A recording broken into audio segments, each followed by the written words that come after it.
ನಮೋ ಭಗವತೆ ರುದ್ರಾಯ. ನಮ್ಮ ಸನಾತನ ಧರ್ಮದಲ್ಲಿ ರಾಮಾಯಣಕ್ಕೆ ಬಹಳ ಪ್ರಾಮುಖ್ಯತೆ ಇದೆ. ಅದರಲ್ಲಿ ಬರುವಂತಹ ಸುಂದರಕಾಂಡ ಪಾರಾಯಣಕ್ಕೆ ಕೂಡ ಅಷ್ಟೇ ಪ್ರಾಮುಖ್ಯತೆ ಇದೆ. ಸುಂದರಕಾಂಡ ಪವಿತ್ರವಾದ ಸ್ಥಾನದಲ್ಲಿದೆ. ಒಂದು ಕೇವಲ ಕಥೆ ಅಲ್ಲ, ಅದು ಮಂತ್ರಶಕ್ತಿ. ಶ್ಲೋಕಗಳು ಅದು ಮಾಲಾ ಮಂತ್ರ ಅಂತ ಹೇಳ್ತಾರೆ. ನಮ್ಮ ಜೀವನದಲ್ಲಿ ಮುಂದೆ ಏನ್ ಮಾಡಬೇಕು ಅಂತ ದಾರಿ ಕಾಣದೇ ಇದ್ದಾಗ ಸುಂದರಕಾಂಡ ಪಾರಾಯಣ ಮಾಡಿದರೆ ಎಲ್ಲಾ ತರಹ ಕಷ್ಟಗಳೂ ದೂರ ಆಗತ್ತೆ. ಜೀವನದಲ್ಲಿ ಕತ್ತಲೆ ಆವರಿಸಿದಾಗ, ಹತಾಶೆ ನಮ್ಮನ್ನ ಕಾಡಿದಾಗ ಬೆಳಕಿನ ದಾರಿಯನ್ನ ತೋರಿಸುವ ಶಕ್ತಿ ಈ ಸುಂದರಕಾಂಡ ಪಾರಾಯಣಕ್ಕಿದೆ. ಹನುಮಂತನು ಸೀತಾಮಾತೆಯನ್ನು ಹುಡುಕುತ್ತಾ ಎದುರಿಸಿದ ನೂರಾರು ಅಡೆತಡೆಗಳು, ಕಷ್ಟಗಳು, ಇವುಗಳನ್ನೆಲ್ಲ ದಾಟಿ ವಿಜಯ ಸಾಧಿಸುವುದನ್ನು ಹೇಳುತ್ತೆ. ಯಾರು ಈ ಸುಂದರಕಾಂಡನ ಶ್ರದ್ಧಾ ಭಕ್ತಿಯಿಂದ ಓದ್ತಾರೋ ಅವರಿಗೆ ಅಸಾಧ್ಯವಾದದ್ದು ಯಾವುದೂ ಇಲ್ಲ. ಇದು ಎಲ್ಲಾ ತರಹ ಸಂಕಷ್ಟಗಳನ್ನು ನಿವಾರಿಸುತ್ತದೆ, ಆತ್ಮವಿಶ್ವಾಸನ ಹೆಚ್ಚಿಸುತ್ತದೆ ಮತ್ತು ಗ್ರಹ ದೋಷಗಳು, ವಿಶೇಷವಾಗಿ ಶನಿ ದೋಷನ ದೂರ ಮಾಡುತ್ತದೆ. ಈ ಸುಂದರಕಾಂಡದಲ್ಲಿ 68 ಸರ್ಗಗಳು ಅಂದರೆ 68 ಚಾಪ್ಟರ್ಸ್ ಇದೆ. ಇಷ್ಟಕ್ಕೂ ಈ ಸುಂದರಕಾಂಡ ಪಾರಾಯಣ ಹೇಗೆ ಮಾಡಬೇಕು? ದಿನಕ್ಕೆ ಒಂದು ಸರ್ಗ ಅಂದರೆ ದಿನಕ್ಕೆ ಒಂದು ಚಾಪ್ಟರ್ ಪಾರಾಯಣವನ್ನು ಮಾಡಬಹುದು. 5 ದಿನ ಮಾಡಬಹುದು, 9 ದಿನ ಮಾಡಬಹುದು. ಆದರೆ 16 ದಿನಗಳಲ್ಲಿ ಸುಂದರಕಾಂಡ ಪಾರಾಯಣ ಮಾಡೋದು ತುಂಬಾ ವಿಶೇಷ ಅಂತ ಹೇಳ್ತಾರೆ. ಹೌದು, 16 ದಿನ ಯಾಕೆ? ಶ್ರೀರಾಮನು ಷೋಡಶ ಕಲಾ ಪರಿಪೂರ್ಣನು, ಅಂದರೆ 16 ಕಲೆಗಳಿಂದ ಕೂಡಿದಂತಹವನು. ಹಾಗಾಗಿ 16 ದಿನಗಳಲ್ಲಿ ಸುಂದರಕಾಂಡ ಓದುವುದು ಅತ್ಯಂತ ಮಂಗಳಕರ ಅಂತ ಶಾಸ್ತ್ರವಾಕ್ಯ. ಇದಕ್ಕೆ ವಿದ್ವಾಂಸರು ಒಂದು ಅದ್ಭುತವಾದ ಮಂತ್ರ ನೀಡಿದ್ದಾರೆ. ರಾಘವೋ ವಿಜಯಂ ದದ್ಯಾತ್ ಮಮ ಸೀತಾಪತಿ ಪ್ರಭುಹು. ಈ ಮಂತ್ರದ 16 ಅಕ್ಷರಗಳು ಪಾರಾಯಣದ ದಿನಗಳನ್ನು ಹೇಳುತ್ತೆ. ಉದಾಹರಣೆ, ಇದರಲ್ಲಿ ಬರುವಂತಹ 16 ಅಕ್ಷರಗಳು ಒಂದೊಂದು ಅಕ್ಷರವನ್ನ ಸಂಖ್ಯೆಗಳಲ್ಲಿ ಬದಲಿಸಿದರೆ ಅಂತಂದ್ರೆ letters converted to the numbers. ಹಾಗೆ ನೋಡಿದ್ರೆ ಉದಾಹರಣೆ, ರಾ ಅನ್ನೋ ಅಕ್ಷರಕ್ಕೆ ನಂಬರ್ 2, ಘ ಅನ್ನೋ ಅಕ್ಷರಕ್ಕೆ ಸಂಖ್ಯೆ 4, ವ ಅನ್ನೋ ಅಕ್ಷರಕ್ಕೆ ಸಂಖ್ಯೆ 4. ಈ 16 ಈ 16 ಲೆಟರ್ಸ್ಗೆ ಯಾವ್ಯಾವ ಅಕ್ಷರಕ್ಕೆ ಯಾವ ಯಾವ ಸಂಖ್ಯೆ ಬರುತ್ತೆ ಅಂತ ನೀವೇ ಕ್ಯಾಲ್ಕುಲೇಟ್ ಮಾಡಿ ನೋಡಬಹುದು. ಇಲ್ಲಿ ತೋರಿಸಿದ್ದೀನಿ ನೋಡಿ. ಫಸ್ಟ್ ಡೇ ರಾ 2 ಅಂತಂದ್ರೆ 2 ಸರ್ಗ, 2 ಚಾಪ್ಟರ್ಸ್ ಓದಬೇಕು. ಸೆಕೆಂಡ್ ಡೇ ಘ 4 ಅಂತಂದ್ರೆ ಅವತ್ತು 4 ಚಾಪ್ಟರ್ಸ್. ಈ ರೀತಿ ಅಕ್ಷರಗಳನ್ನ ಸಂಖ್ಯೆಗಳಲ್ಲಿ ಕನ್ವರ್ಟ್ ಮಾಡಿ 16 ದಿನಕ್ಕೆ 68 ಸರ್ಗ ಈ ರೀತಿ ಓದಬಹುದು. ಪಾರಾಯಣ ಬೆಳಗಿನ ಜಾವ ಮಾಡೋದು ತುಂಬಾ ಒಳ್ಳೆಯದು. ಕೊನೆಯಲ್ಲಿ 16 ದಿನ ಪಾರಾಯಣ ಆದಮೇಲೆ ಪಟ್ಟಾಭಿಷೇಕ ಸರ್ಗ, ಅದರಲ್ಲಿ ಬರ್ತಕ್ಕಂಥ ಶ್ಲೋಕಗಳನ್ನ ಒಂದ್ಸತಿ ಪಾರಾಯಣ ಮಾಡಬೇಕು ಅಂತ ಹೇಳ್ತಾರೆ.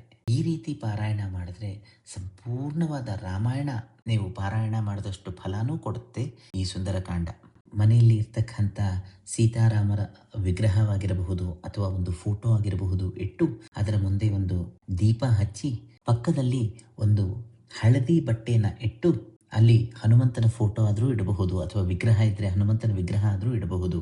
ಮುಖ್ಯವಾಗಿ ಇಲ್ಲಿ ಬಾಳೆಹಣ್ಣು ಮತ್ತು ಹಾಲು, ಸಕ್ಕರೆ ಇದನ್ನ ನೈವೇದ್ಯವಾಗಿ ಇಡ್ತಾರೆ. ನಮಗೆ ಮಂತ್ರವಾಕ್ಯ ಇದೆ, ಎಲ್ಲಿ ರಾಮನ ಕತೆ ಹೇಳ್ತಾರೋ ಅಲ್ಲಿ ಹನುಮನು ಇದ್ದೇ ಇರ್ತಾರೆ ಅನ್ನೋದು ಸತ್ಯವಾದ ಮಾತು. ಹಾಗಾಗಿ ಸುಂದರಕಾಂಡ ಪಾರಾಯಣ ಮಾಡುವಾಗ ಹನುಮಂತರು ಸೂಕ್ಷ್ಮ ರೂಪದಲ್ಲಿ ಬಂದು ಕೂತ್ಕೊಳ್ತಾರೆ. ಇದರ ಜೊತೆಗೆ 16 ದಿನಗಳು ನೀವು ಪಾರಾಯಣ ಮಾಡುವಾಗ ಸಾತ್ವಿಕ ಆಹಾರ ಸೇವನೆ ಮಾಡಬಹುದು. ಹಾಗೆ ದೀಕ್ಷೆ ತಗೊಂಡು ಕೂಡ ಪಾರಾಯಣ ಮಾಡಬಹುದು. ಅಂತಂದ್ರೆ ಬ್ರಹ್ಮಚರ್ಯ ಪಾಟಿಸಬೇಕು, ಮನೆಯಲ್ಲಿ ಮಡಿಯಿಂದ ಮಾಡಿದಂತಹ ಊಟ ಸೇವನೆ ಮಾಡಬೇಕು, ಭೂಶಯನ ಮಾಡಬೇಕು ಅಂತ ಶಾಸ್ತ್ರವಾಕ್ಯ. ಶಬರಿಮಲೆ ಅಯ್ಯಪ್ಪ ಸ್ವಾಮಿ ದೀಕ್ಷೆ ಹೇಗೆ ತಗೊಳ್ತಾರೋ ಅಷ್ಟು ನಿಯಮನಿಷ್ಠೆಯಿಂದ ಮಾಡಿದರೆ ಫಲ ಅಷ್ಟೇ ಬೇಗ ಸಿಗತ್ತೆ ಅಂತ ಶಾಸ್ತ್ರವಾಕ್ಯ. ಸುಂದರಕಾಂಡ ಪಾರಾಯಣ ಇದರ ಪ್ರಮುಖ ಮಹತ್ವಗಳು ಏನು ಅಂತ ನೋಡೋಣ. ಸುಂದರಕಾಂಡದಲ್ಲಿ ಹನುಮಂತನು ಸೀತಾಮಾತೆಯನ್ನು ಹುಡುಕುತ್ತಾ ಎದುರಿಸಿದಂತಹ ಅಡೆತಡೆಗಳನ್ನು ದಾಟಿ ವಿಜಯ ಸಾಧಿಸುವುದು. ಸುಂದರಕಾಂಡ ಪಾರಾಯಣ ಮಾಡೋದ್ರಿಂದ ಮನುಷ್ಯನ ಜೀವನದಲ್ಲಿ ಬರುವಂತಹ ಅತಿ ದೊಡ್ಡ ಕಷ್ಟಗಳು ಮತ್ತು ಎಲ್ಲಾ ತರವಾದಂತಹ ಸಂಕಷ್ಟಗಳು, ಅಡೆತಡೆಗಳು ದೂರವಾಗುತ್ತವೆ. ಎರಡನೇದು, ಹನುಮಂತನ ಅಪ್ರತಿಮ ಶೌರ್ಯ ಮತ್ತು ಧೈರ್ಯದ ಕಥೆ ಇದು ಸುಂದರಕಾಂಡ. ಹಾಗಾಗಿ ಈ ಸುಂದರಕಾಂಡ ಪಾರಾಯಣ ಮಾಡುವವರಿಗೆ ಮನಸ್ಸಿನ ದೃಢತೆ ಮತ್ತು ಕಳೆದು ಹೋದಂತಹ ಆತ್ಮವಿಶ್ವಾಸ, ಸೆಲ್ಫ್ ಕಾನ್ಫಿಡೆನ್ಸ್ ಮತ್ತೆ ಬರುತ್ತೆ. ಹಾಗೆ ಯಾರು ಸುಂದರಕಾಂಡನ ಓದ್ತಾರೋ ಅವರಿಗೆ ಅಸಾಧ್ಯವಾದದ್ದು ಯಾವುದೂ ಇಲ್ಲ ಅನ್ನೋ ನಂಬಿಕೆ ಇದೆ. ಹೊಸ ಕೆಲಸನ ಪ್ರಾರಂಭಿಸೋ ಮುನ್ನ ಅಥವಾ ಯಾವುದೇ ಕೆಲಸದಲ್ಲಿ ಜಯ ಬೇಕಾದಾಗ ಇದರ ಪಾರಾಯಣ ತುಂಬಾ ಫಲಕಾರಿಯಾಗತ್ತೆ. ತ್ವಮಸ್ಮಿನ್ ಕಾರ್ಯನಿರ್ಯೋಗಿ ಪ್ರಮಾಣಂ ಹರಿಸತ್ತಮ ಹನುಮನ್ ಯತ್ನಮಾಸ್ಥಾಯ ದುಃಖಕ್ಷಯ ಕರೋಭವ ಅನ್ನೋ ಕಾರ್ಯಸಿದ್ಧಿ ಆಂಜನೇಯ ಸ್ವಾಮಿಯ ಮಹಾಮಂತ್ರ ಈ ಸುಂದರಕಾಂಡದ್ದು. ಹಾಗೆ ನಮಗೆ ಜಯ ಬೇಕಾದಾಗ ಹೇಳುವಂತಹ ಮಂತ್ರ ರಾಮಾಯಣದಲ್ಲಿ ಬರುವಂತಹ ಜಯಮಂತ್ರ ಅಂತ ಹೇಳ್ತಾರೆ. ಈ ಜಯಮಂತ್ರ ಪಾರಾಯಣ ಮಾಡಿದರೆ ಎಲ್ಲ ಕಾರ್ಯಗಳಲ್ಲೂ ನಾವು ಜಯಗಳಿಸುತ್ತೇವೆ. ಇದು ಅತ್ಯಂತ ಪವರ್ಫುಲ್ ಮಂತ್ರ ರಾಮಾಯಣದಲ್ಲಿ. ಹಾಗೆ ಗ್ರಹ ದೋಷಗಳ ನಿವಾರಣೆಗಾಗಿ ವಿಶೇಷವಾಗಿ ಶನಿ ದೋಷ ಅಂತಂದ್ರೆ ಸಾಡೆ ಸಾತಿ, ಇದನ್ನ ಏಳ್ನಾಟ ಶನಿ ಅಂತ ಕೂಡ ಕರೀತಾರೆ. ಹಾಗೆ ಜಾತಕದಲ್ಲಿ ಇತರ ಗ್ರಹಗಳ ದೋಷಗಳ ಪ್ರಭಾವನ ಕಡಿಮೆ ಮಾಡಕ್ಕೆ ಈ ಹನುಮಂತನ ಚರಿತ್ರೆಯನ್ನು ಪಾರಾಯಣ ಮಾಡೋದು ಉತ್ತಮ ಅಂತ ಹಿರಿಯರು ಹೇಳ್ತಾರೆ.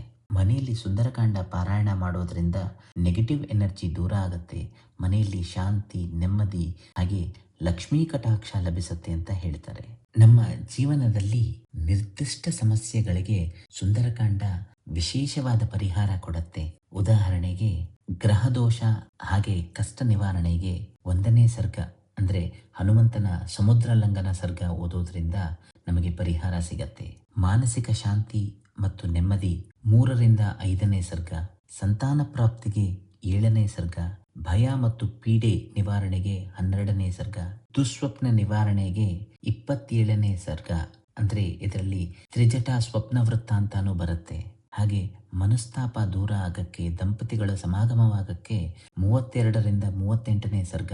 ಇಲ್ಲಿ ಹನುಮ ಮತ್ತು ಸೀತಾಮಾತೆಯ ಸಂವಾದ ಇರುತ್ತೆ. ಕಳೆದು ಹೋದ ವಸ್ತು ಅಥವಾ ವ್ಯಕ್ತಿ ಸಿಗ್ಬೇಕು ಅಂತಂದ್ರೆ 33ರಿಂದ 40ನೇ ಸರ್ಗ.